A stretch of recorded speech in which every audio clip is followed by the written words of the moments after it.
Hey, welcome back. Let everything quiet down and we'll ease into a slow tale from ancient Greece. The world did not begin with gods. It began with something quieter, something stranger, a vast, undefined absence the ancient Greeks called chaos. Not chaos in the modern sense of disorder, but a yawning void, an open gap where nothing yet had shape, name, or boundary. No sky, no sea, no land. No time as humans would later understand it, just an immeasurable emptiness, waiting. From that void, existence slowly condensed. Gaia emerged first. The earth itself, solid and fertile, wide and enduring. She was not born in the way later beings were born. She simply came into being, forming herself from the silence. With Gaia came stability, weight, ground, a place where things could finally stand. Soon after came Tartarus, the deep and shadowed abyss beneath the earth, and Eros, the force of attraction, not merely love, but the pull that allows things to connect, combine, and create. Without Eros, nothing would move toward anything else. Without Eros, creation would stall. Gaia, self-sustaining and whole, then brought forth Uranus, the sky. He stretched himself above her, vast and star-filled, enclosing the world like a dome. Where Gaia was fertile ground, Uranus was endless height. Together, earth and sky formed the first true union of the cosmos. From that union came the first generation of gods, the Titans. There were 12 of them, immense and elemental, each embodying fundamental aspects of the universe. Oceanus, the encircling river of the world. Hyperion, the light of the heavens. Coeus, intellect and inquiry. Crius, the unseen forces of power. Iapetus, mortality and limitation. And Cronus, the youngest, cleverest, and most dangerous of them all. Alongside the male Titans were their sisters, Rhea, Thea, Mnemosyne, Phoebe, and Tethys, forces of memory, vision, prophecy, fertility, and the flowing waters. But Gaia and Uranus produced more than just the Titans. They also gave birth to the Cyclops, one-eyed giants of raw strength and craftsmanship, and the Hecatonchires, monstrous beings with 100 hands and 50 heads, embodiments of overwhelming force. Uranus recoiled from them. He found their power terrifying, their appearance grotesque, and so he did what many tyrants do when confronted with what they fear. He hid them. Uranus forced the Cyclops and Hecatonchires deep into Gaia's body, imprisoning them within the earth itself. Gaia felt their pain constantly, a pressure beneath her surface, a torment she could not escape. Over time, that pain hardened into rage. She devised a plan. Gaia fashioned a sickle of adamant, sharp, unbreakable, and called upon her Titan sons to overthrow their father. One by one, they refused, all except Cronus. Cronus did not fear Uranus. He resented him. When Uranus descended to lie with Gaia, Cronus struck. With the sickle, he castrated his father, severing sky from earth forever. Uranus fled into the heavens, and from his spilled blood, new beings were born. The Furies, spirits of vengeance, the giants, and from the sea foam formed by his severed flesh, Aphrodite would one day rise. Cronus became ruler of the cosmos. At first, his reign seemed just. The Titans ruled during what later poets would call the Golden Age, a time without labor, without sickness, without death, as humans would later experience it. But Cronus carried a wound deeper than ambition, a prophecy. Gaia warned him that just as he had overthrown his father, one of his own children would overthrow him. Cronus responded the only way he knew how. He married his sister Rhea, and each time she bore a child, he swallowed them whole: Hestia, Demeter, Hera, Hades, Poseidon. One by one, consumed and imprisoned within him, alive but trapped. Rhea endured the births, endured the losses, until she could endure no more. When her 6th child was born, she fled to the island of Crete. There, in a hidden cave, she gave birth to Zeus. To protect him, she wrapped a stone in swaddling cloth and presented it to Cronus, who swallowed it without question. Zeus survived. Raised in secrecy, nourished by the goat Amalthea, guarded by warriors who clashed their shields to drown out his cries, Zeus grew to adulthood. He learned of his father's crimes, he learned of his imprisoned siblings, and he prepared to act. With the help of the Titaness Metis, Zeus gave Cronus a potion that forced him to regurgitate his children. One by one, the swallowed gods emerged, alive, grown, furious. The war that followed shook the universe.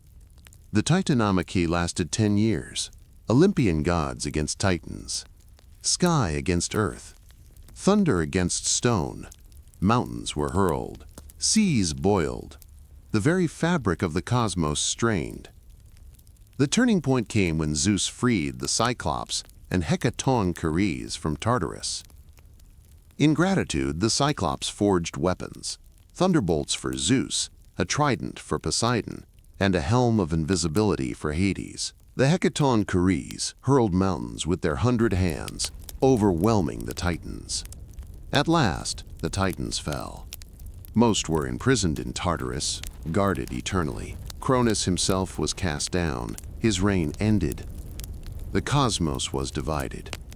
Zeus took the sky, Poseidon the sea, Hades the underworld. The earth remained shared by all. And atop Mount Olympus, high above mortal reach, the Olympian gods established their rule, not eternal, not flawless, but dominant. This was not the end of conflict. It was the beginning of legend. Zeus did not inherit the throne of the cosmos by accident. He took it. And even then, he never truly sat comfortably upon it. From the moment Zeus divided the universe with his brothers, his position as king of the gods was defined less by peace and more by vigilance. He ruled the sky, the storms, and the laws that bound gods and mortals alike. But he also ruled over a family born from betrayal, prophecy, and violence. Olympus was not a serene paradise. It was a court of watchful eyes and quiet tensions, held together by Zeus's authority, and the unspoken memory of what happened to the last ruler who grew complacent. Zeus's power was absolute, but it was not arbitrary. Unlike Uranus and Cronus, Zeus learned from the failures of those who came before him. He did not hide threats beneath the earth. He did not attempt to silence prophecy by brute force alone. Instead, he positioned himself as the guarantor of order, the one who enforced cosmic balance, divine law, and the fragile boundary between chaos and stability. His primary weapon was the thunderbolt. Forged by the Cyclops, the thunderbolt was not merely a tool of destruction, it was a symbol. Lightning from the heavens meant judgment, authority, inevitability. When Zeus hurled a thunderbolt, it was not an act of rage alone. It was a declaration that the cosmic order had been violated. Mortals understood this instinctively. Storms were read as omens, lightning strikes were messages, a burned tree or shattered hillside carried meaning. Zeus was watching, Zeus was listening. Among the gods, Zeus ruled not as a tyrant, but as an arbiter. He presided over councils on Olympus, he settled disputes, he weighed punishments, but his authority was always shadowed by the same prophecy that haunted his father, that a son might one day overthrow him. This fear shaped many of his choices. One of the earliest and most telling myths involving Zeus centers on Metis, the Titaness of wisdom. Metis was clever, perceptive, and powerful, and Zeus took her as his first wife. But Gaia and Uranus delivered a warning. Metis would bear 2 children. The first, a daughter wiser than Zeus. The second, a son destined to overthrow him. Zeus did not hesitate. He swallowed Metis whole. Unlike Cronus, Zeus did not act blindly. He understood exactly what he was doing. Metis remained alive within him, her wisdom becoming part of his own. And when the time came, Zeus was struck with unbearable pain in his head. Hephaestus split his skull open with an axe, and from it emerged Athena, fully grown, armored, and brilliant. the prophecy was partially fulfilled. The son never came. Athena, the daughter who surpassed Zeus in wisdom, became one of his closest allies rather than his rival. It was a calculated victory, one that reinforced Zeus's belief that fate could be managed, if not entirely escaped. Yet Zeus's rule extended far beyond Olympus. As king of the gods, he was also the god of Xenia, sacred hospitality. The bond between host and guest was overseen directly by Zeus. To mistreat a stranger was not merely rude, it was a crime against divine law. Many myths revolve around this principle, where gods disguised as travelers test mortals' generosity. Those who failed suffered severe consequences. Those who honored the bond were rewarded. Zeus also governed oaths. Swearing falsely in his name was one of the gravest offenses imaginable. Even gods feared breaking oaths sworn before Zeus, because punishment was inevitable and absolute. But Zeus was not distant.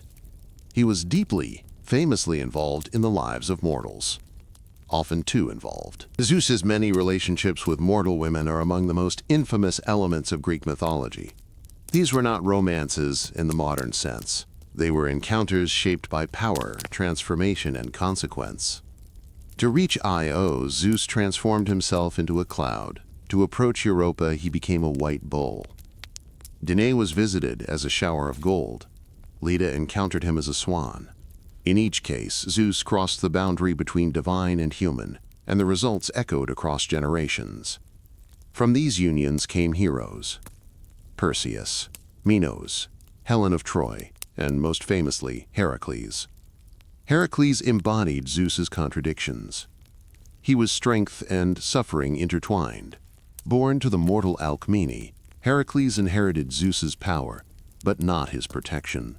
Hera's jealousy followed him from birth, driving him into madness, forcing him into the labors that would define his legend. Zeus watched.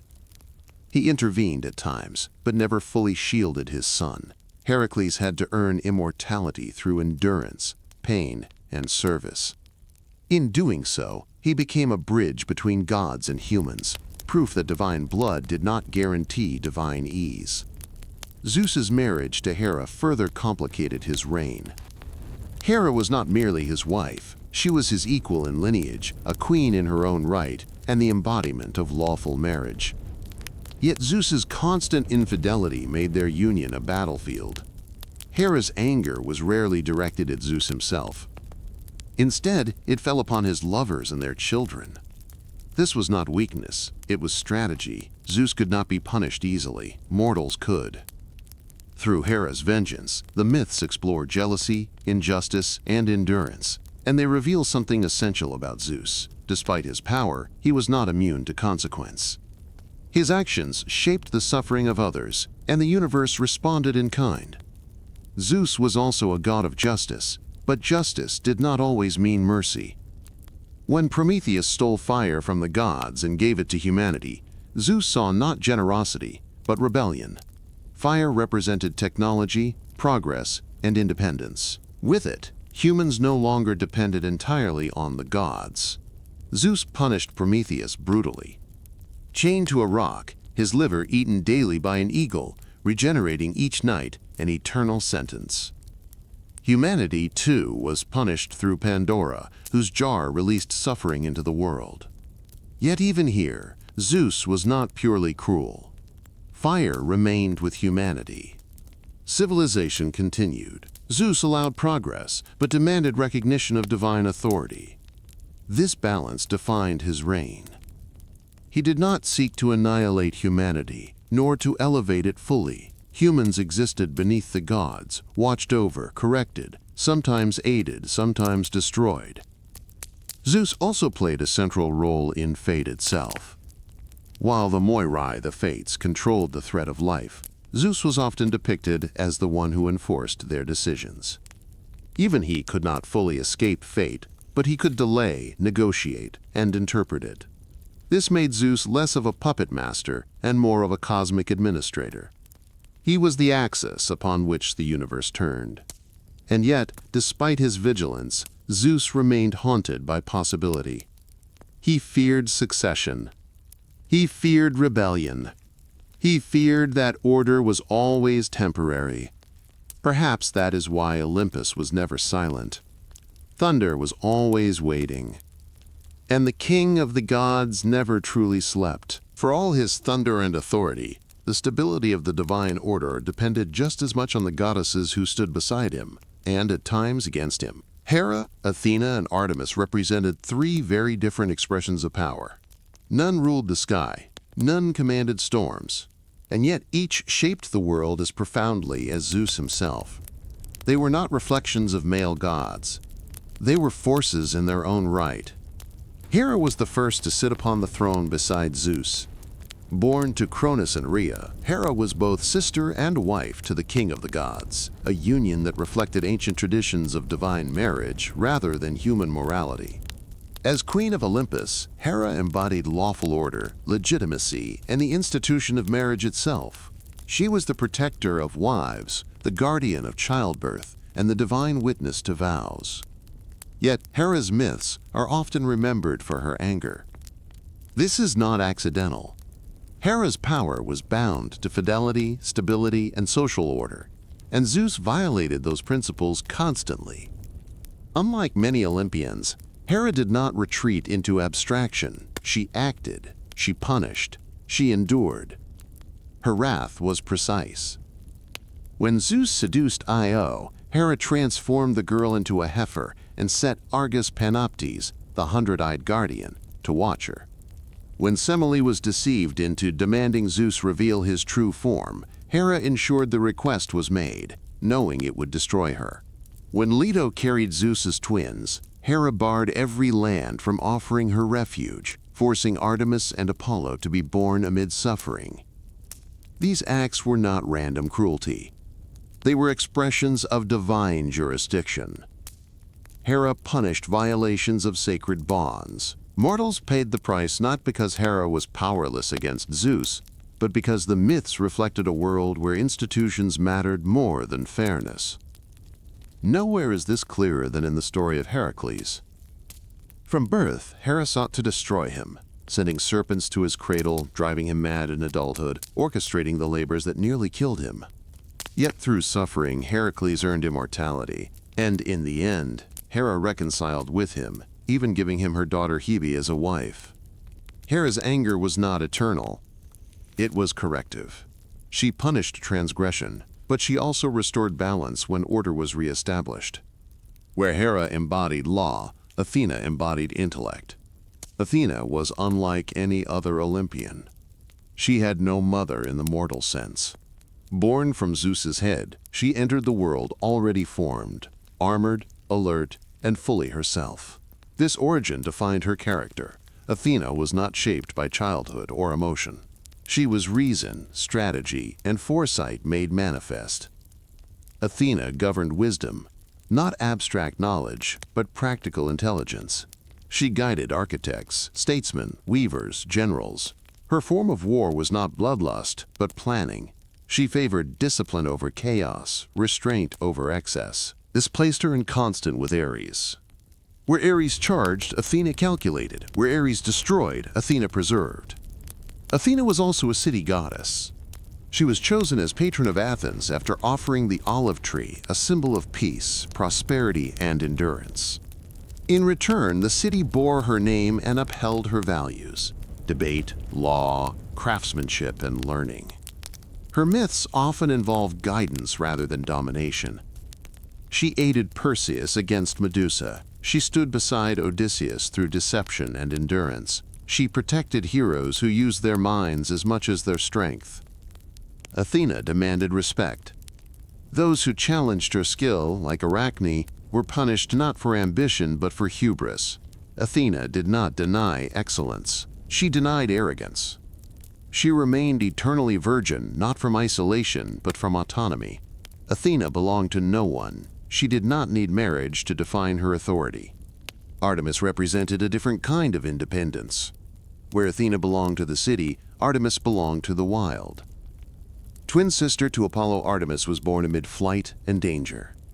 Immediately after her birth, she assisted in delivering her brother, an origin that shaped her role as protector of childbirth, despite her vow of chastity. Artemis ruled forests, mountains, and untamed spaces. She was goddess of the hunt, of animals, of the moon's quiet presence. She protected young girls and punished those who violated her sanctuaries. Her wrath was swift and impersonal. When Actaeon stumbled upon her bathing, Artemis transformed him into a stag, and his own hounds tore him apart. When Niobe boasted of her children, Artemis and Apollo struck them down to reaffirm divine humility. Artemis did not negotiate. She enforced boundaries. Like Athena, she rejected marriage. But unlike Athena, she did so to preserve solitude rather than authority. Artemis asked Zeus for eternal virginity, freedom to roam, and a company of nymphs. Zeus granted all of it. Together, Hera, Athena, and Artemis formed a counterbalance to Olympian masculinity. They were not gentle by default. They were principled. They punished disrespect, guarded institutions, and enforced limits, on gods and mortals alike. Through them, the myths reveal a world where power was not singular, but distributed. Zeus ruled the sky, but order depended on law, wisdom, and restraint. And Olympus endured not because of thunder alone, but because of those who held the line when thunder failed. Not all power resided on Mount Olympus. Beyond the shining halls of the sky gods stretched domains older, darker, and far less forgiving. While Zeus ruled above the clouds, his brothers governed realms that humans encountered far more directly, the sea beneath their ships, and the unseen world awaiting them after death.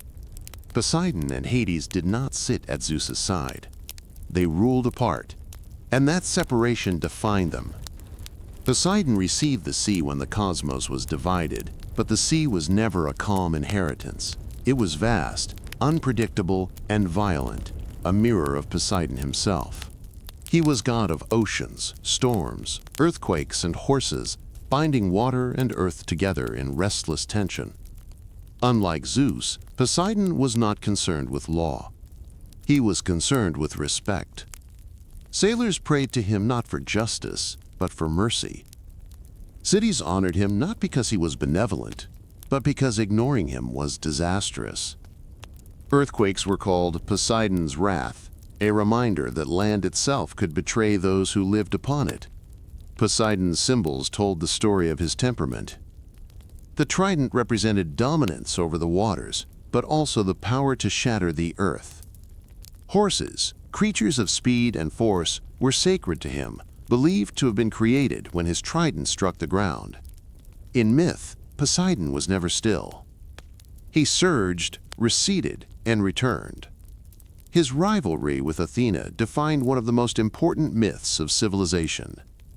When the gods competed to become patron of Athens, Poseidon struck the Acropolis with his trident, producing a saltwater spring, impressive but useless. Athena offered the olive tree, modest but sustaining. The city chose Athena, and Poseidon never fully forgave them. That resentment echoed through myth. Poseidon punished cities with floods, storms, and monsters. He was not cruel by nature, but he was deeply personal. Offense was remembered. Disrespect lingered. Nowhere is this clearer than in the story of Odysseus. When Odysseus blinded Polyphemus, Poseidon's son, he did not merely anger a monster, he insulted a god. Poseidon's vengeance did not kill Odysseus outright. It delayed him. Storms shattered his ships. Waves drove him off course. Years slipped away. Poseidon's punishment was endurance. He forced mortals to feel the weight of time and distance. Poseidon also sired countless children. Heroes, kings, monsters. These offspring often inherited his volatility. Some became founders of cities.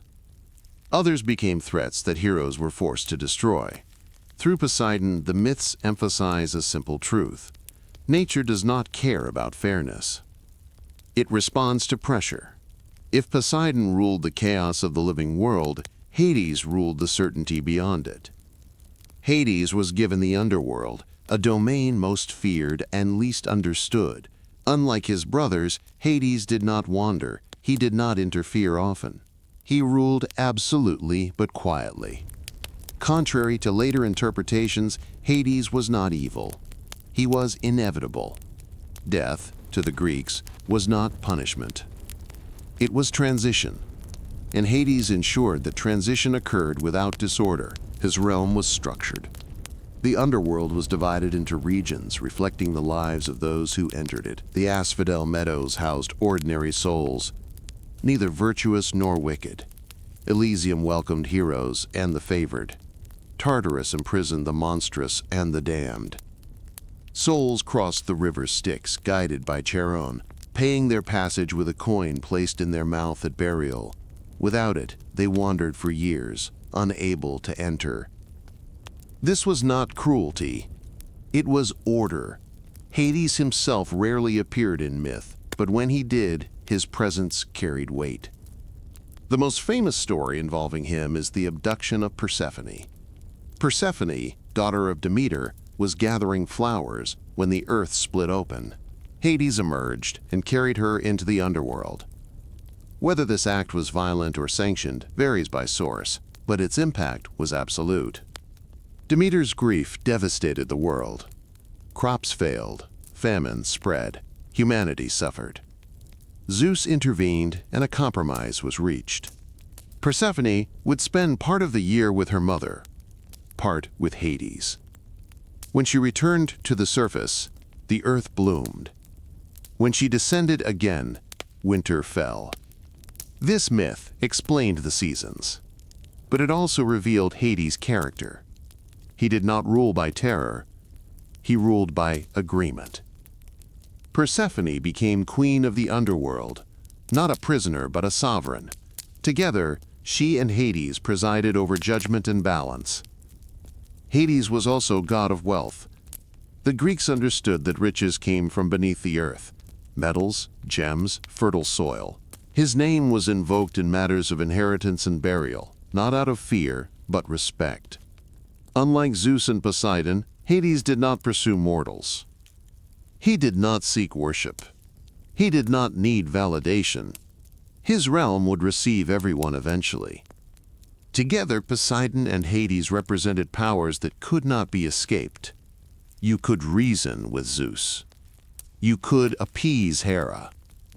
You could impress Athena, but you could not outlast the sea. And you could not avoid death. These gods ruled the edges of existence, where control ended and acceptance began. And though they did not dwell on Olympus, their influence shaped every mortal life beneath it. Not all Olympian power was loud.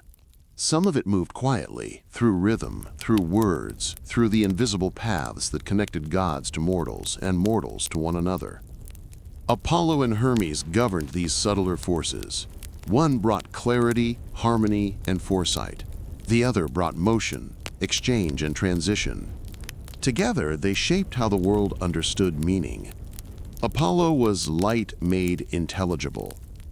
Born on the island of Delos to Leto, Apollo entered the world under threat. Hera's jealousy had pursued his mother relentlessly, denying her shelter across the land. Only Delos, a drifting, unclaimed island, offered refuge.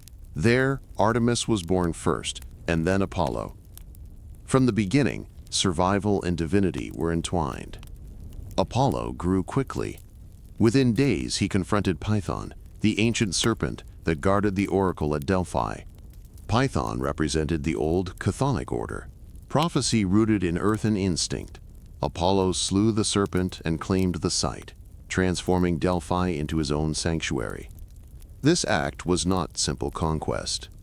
Apollo purified himself afterward, acknowledging that even divine order required restraint. The oracle became a place not of absolute answers, but of measured revelation. Apollo ruled prophecy.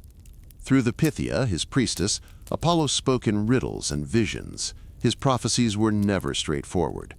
They demanded interpretation, humility, and patience. Those who treated prophecy as certainty often fell hardest.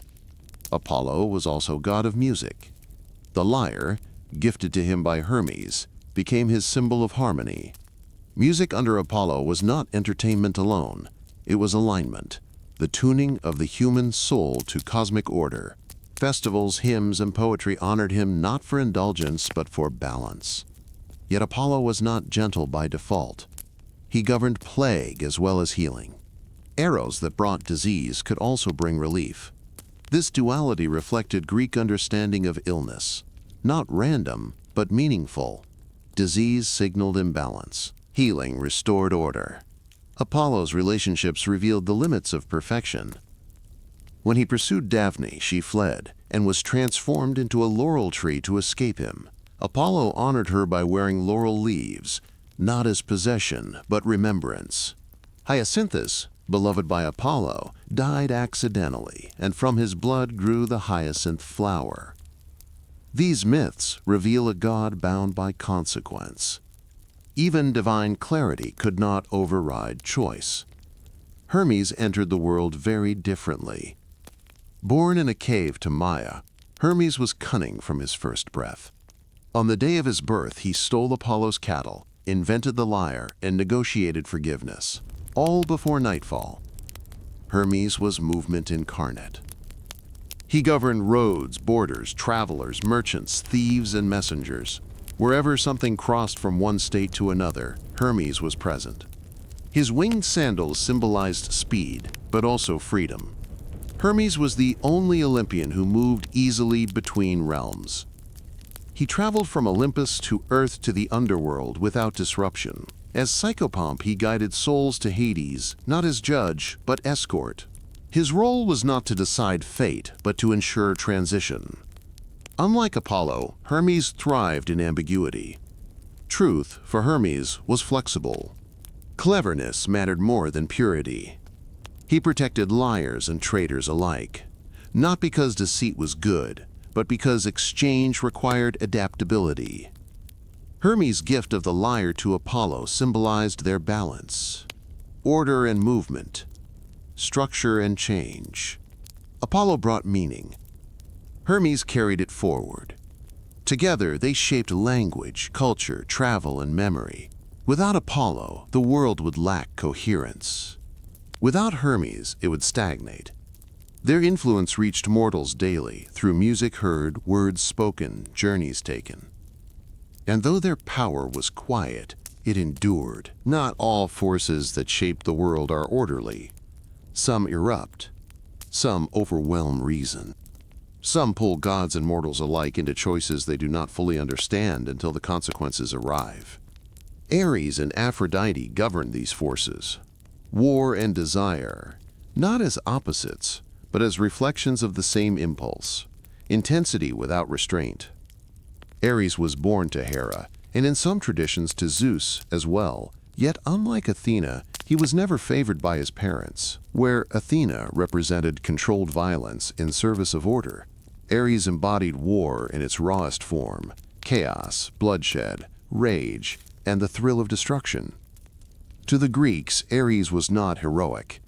He was necessary. Battlefields existed whether gods approved of them or not. Ares did not plan wars. He entered them once they had begun, feeding on the clash of bodies and the collapse of restraint. His presence meant screams, broken formations, and panic. Even Zeus distrusted him. In the Iliad, Zeus openly states that Ares is the most hated of the Olympians, not because he is weak, but because he delights in suffering. Ares does not fight for justice. He fights because fighting exists. Yet Ares was not invincible. He was wounded by Diomedes with Athena's guidance. He was trapped in a bronze jar by the Aloidae giants, imprisoned for months, until Hermes freed him. These myths reveal something important. Raw aggression alone is not enough. Ares needed others to unleash him. Aphrodite represented the opposite pole, attraction, longing, beauty. But she too ruled without logic. Her power was subtle but irresistible. Where Ares shattered bodies, Aphrodite unraveled resolve. Her origins varied by tradition. In one account, she rose from the sea foam after Uranus's severed flesh struck the water, desire born from violence. In another, she was the daughter of Zeus and Dione, woven more neatly into the Olympian family.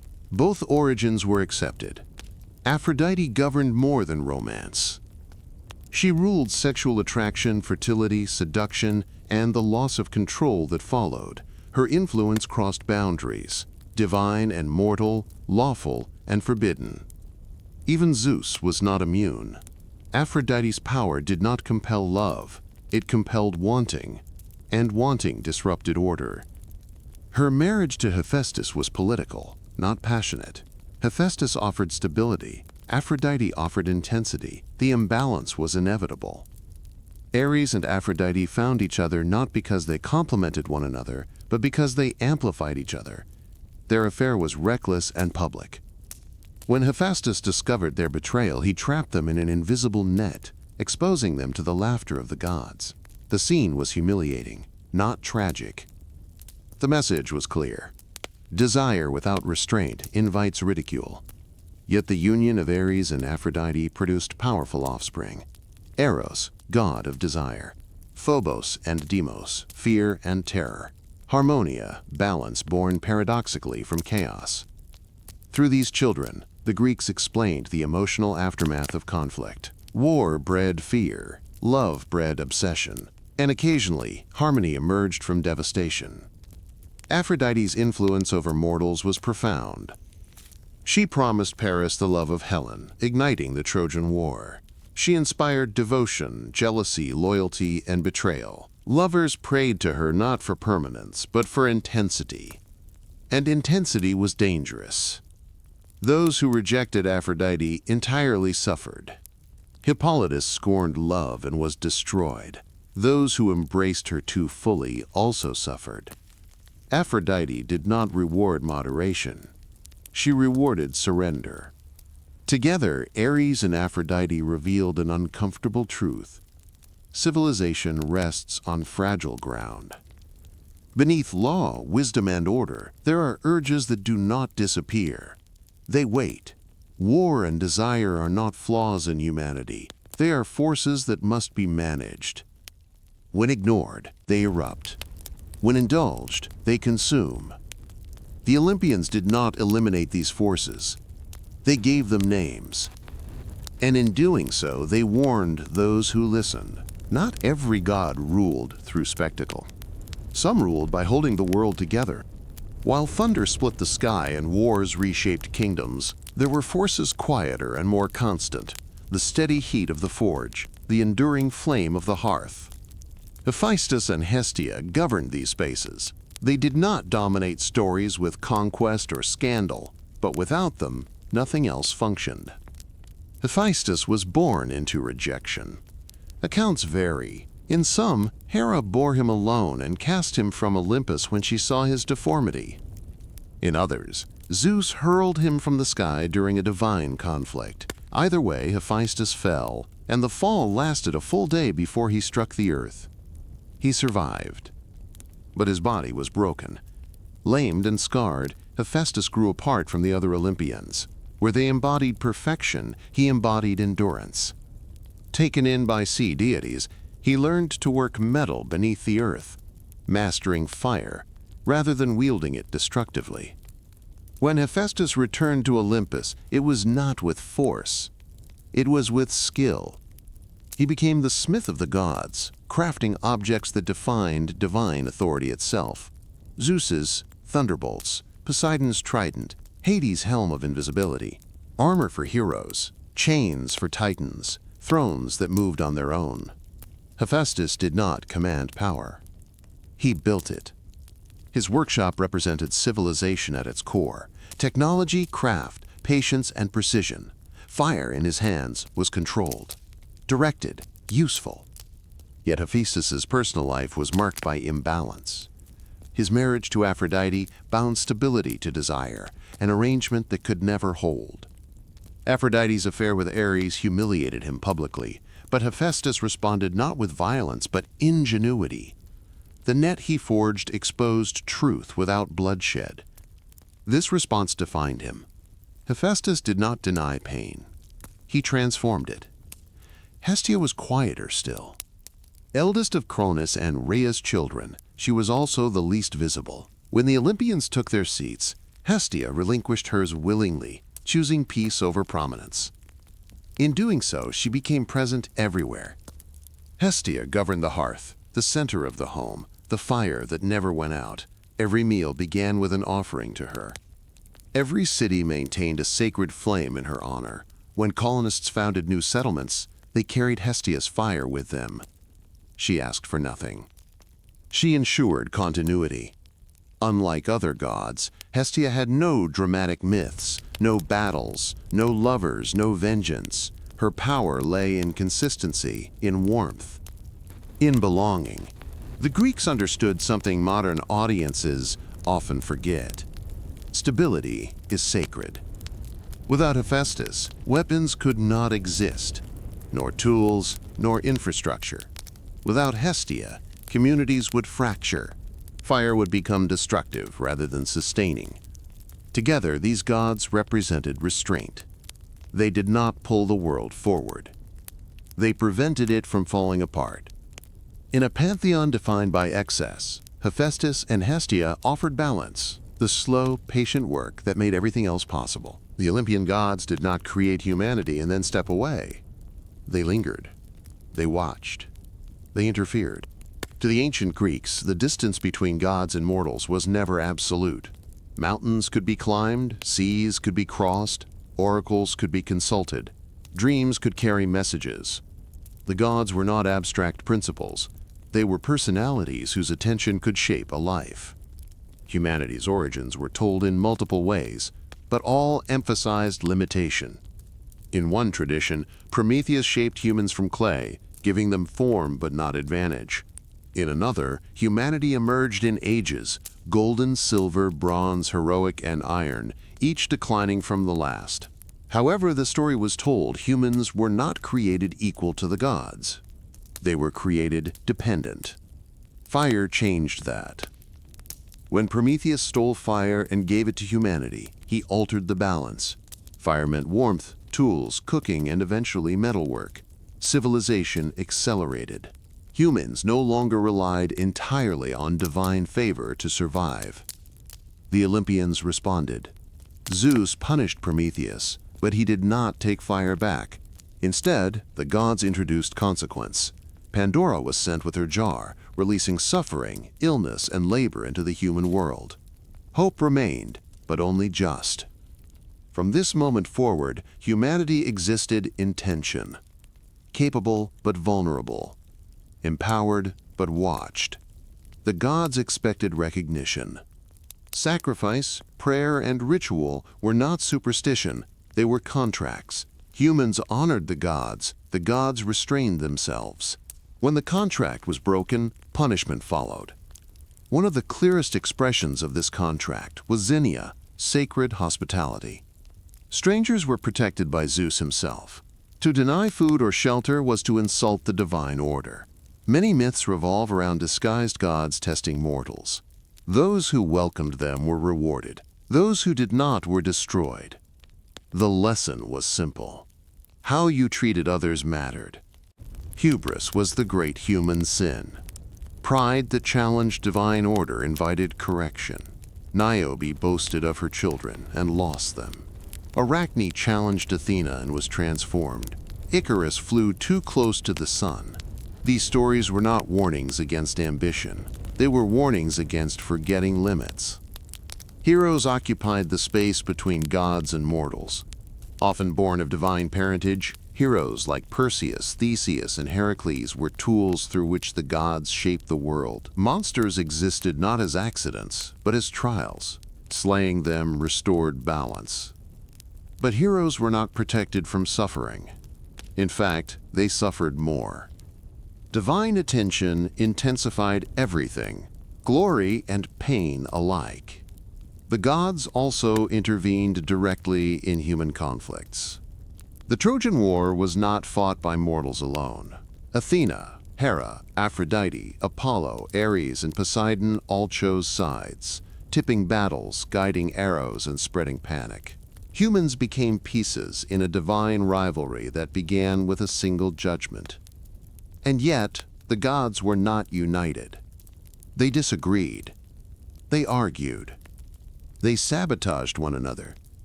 Human history, in myth, was shaped as much by divine conflict as by mortal choice. Despite this interference, the gods did not erase human agency. Prophecy could warn, but it could not force. Oracles spoke in riddles because certainty would remove choice.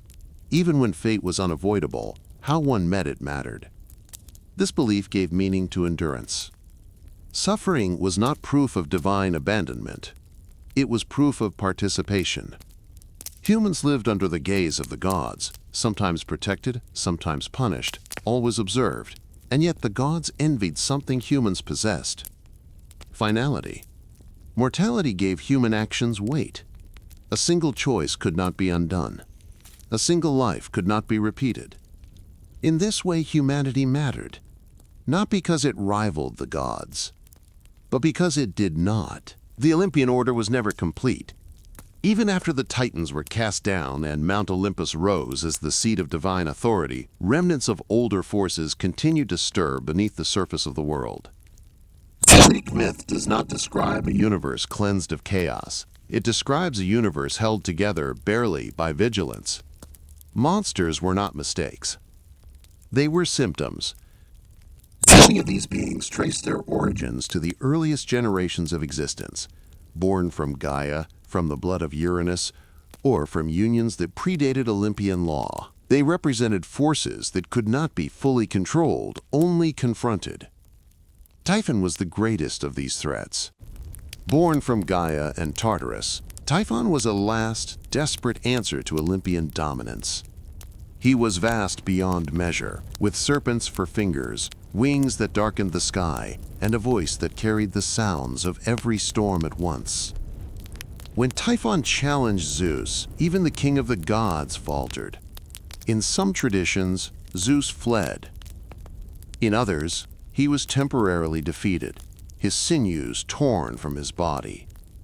The battle shook the cosmos more violently than the Titanomachy itself. Ultimately, Zeus prevailed. Typhon was buried beneath the earth, trapped under mountains, his struggles causing earthquakes and volcanic eruptions. The message was clear. Chaos was not destroyed. It was imprisoned. The Gigantomachy followed a war between the Olympians and the giants, beings born from Gaia's anger at the fate of the Titans. Unlike the Titans, the giants could only be defeated with the help of a mortal. This requirement mattered. It meant that divine order depended on human participation.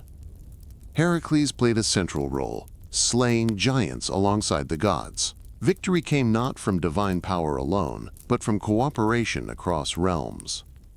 Beyond these cosmic threats were monsters that haunted the edges of the human world.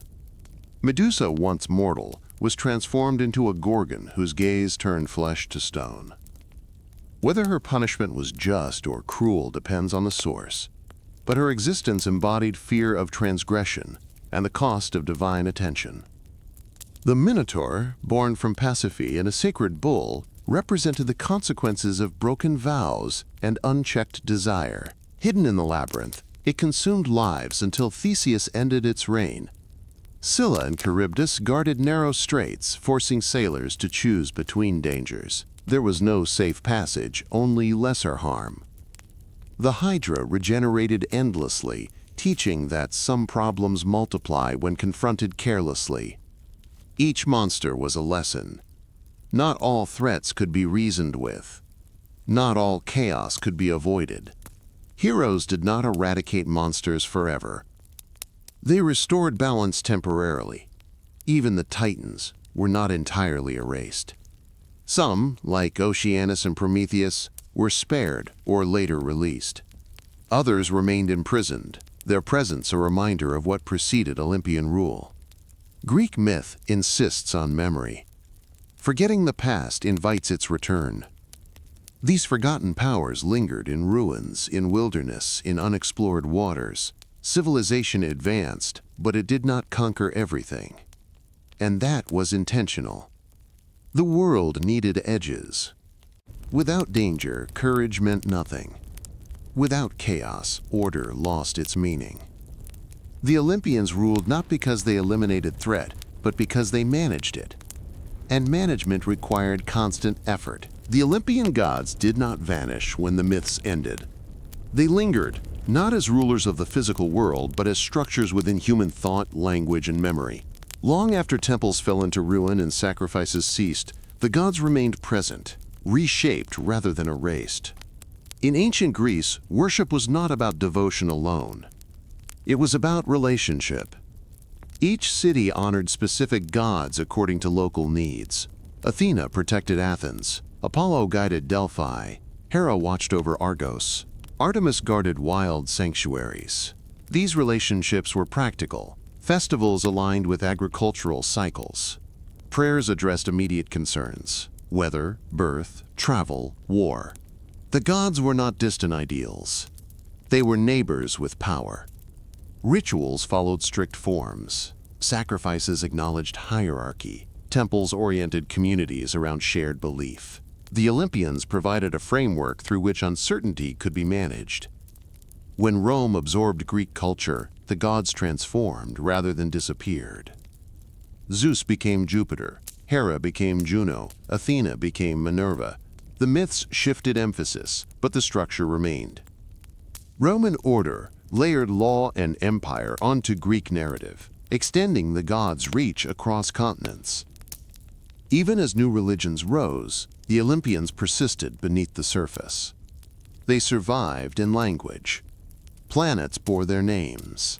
Days, months, and constellations echoed their stories. Words like panic, muse, echo, and atlas carried myth into daily speech. They survived in psychology. The gods represented patterns of behavior: authority, jealousy, wisdom, desire, rage, restraint. Later thinkers would reinterpret them not as external beings, but as internal forces, archetypes. They survived in art. Sculptors returned to Olympian forms when searching for proportion and idealized beauty. Painters revisited their myths to explore suffering, ambition, and love. Writers used them to frame human conflict. And they survived in storytelling. Because the Olympians explained something timeless. That power is flawed. That order requires effort. That chaos never disappears. Greek mythology did not promise salvation. It promised understanding. The gods were not moral examples. They were mirrors. Through them, humanity examined its own contradictions: creativity and destruction, loyalty and betrayal, courage and fear. The Olympians endured because they were honest. They admitted that strength can be cruel, that love can be dangerous, that wisdom does not prevent suffering. And yet, they also affirmed meaning. Through ritual, through story, through memory, humans found ways to endure uncertainty. The gods gave shape to fear, allowing it to be faced. As time passed, belief shifted. Mount Olympus became a mountain. The gods became stories. But stories did not lose their power. Tonight, as these legends settle into quiet memory, they continue their work, not commanding storms or shaking the earth, but offering perspective. A reminder that the world has always been complex, and that humans have always sought patterns within it. If you enjoyed this journey through the legends of the Olympian gods, consider liking the video and subscribing to the channel. It helps these stories reach others who are searching for calm, curiosity, or sleep. And wherever you are listening from, at whatever hour the night has found you, may these ancient voices fade softly into silence.